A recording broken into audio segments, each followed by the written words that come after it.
இப்போ ஜனநாயகம் படம் வந்திருக்கு. அந்த படத்துல சிறுபான்மை மக்களை விஜய் அட்டாக் பண்றாரு, முஸ்லீம்ல அட்டாக் பண்றாருன்னு சொல்றாங்க. நான் படம்லாம் பார்க்கல. ஒரு சில அந்த கிளிப்பிங்ஸ் மட்டும் காட்டினாங்க. எனக்கு அனுப்பி விட்டாங்க, சில நண்பர்கள் பார்த்தேன். அதாவது நேத்து வரைக்கும் விஜய் பிஜேபியினுடைய முகமூடியாக இருக்கலாம். பி டீம் கி டீம்லாம் இல்ல.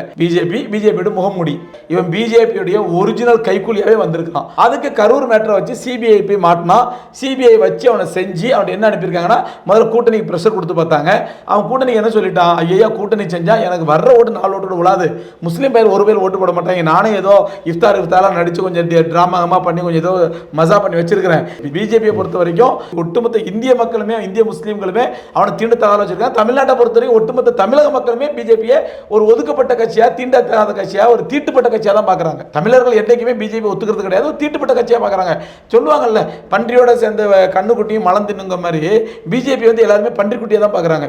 இதோட ஏடிஎம்கேங்கிற ஒரு கண்ணுக்குட்டி சேர்ந்தாலும் அதுவும் வளர்ந்தீங்க, அன்புமணிங்கிற ஒரு கண்ணுக்குட்டி சேர்ந்தா அதுவும் வளர்ந்தீங்க.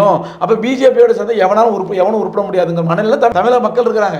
இந்த சூழ்நிலையில விஜயும் பிஜேபியோட சேர்ந்தனா கண்டிப்பா அவனையும் பன்றிக்குட்டியை தான் பார்ப்பாங்க, மக்கள் ஓட்டு போட மாட்டாங்கன்னு தான் அவன் என்ன டீலுக்கு ஒத்துக்கிட்டான்னு சொன்னா, ஐயா சாமி நான் தனியா ஓட்டு, நான் தனியா நிற்கிறேன், தனியா நின்று ஓரளவுக்கு ஓட்டை பிரிச்சு நான் திமுக எவ்வளவு பலகீனப்படுத்த முடியுமோ முடிஞ்ச பலகீனப்படுத்த பார்க்குறேன், அதோட 5 சீட்டோ 10 சீட்டோ 15 சீட்டோ என்ன ஜெயிக்கிறனோ நீ ஆட்சி அமைக்க உனக்கு சப்போர்ட் பண்ணிடுறேன். இந்த அக்ரிமெண்ட்ல தான் சிபிஐ அவனை உயிரோட விட்டு வச்சிருது, அனுப்பி வச்சிருது.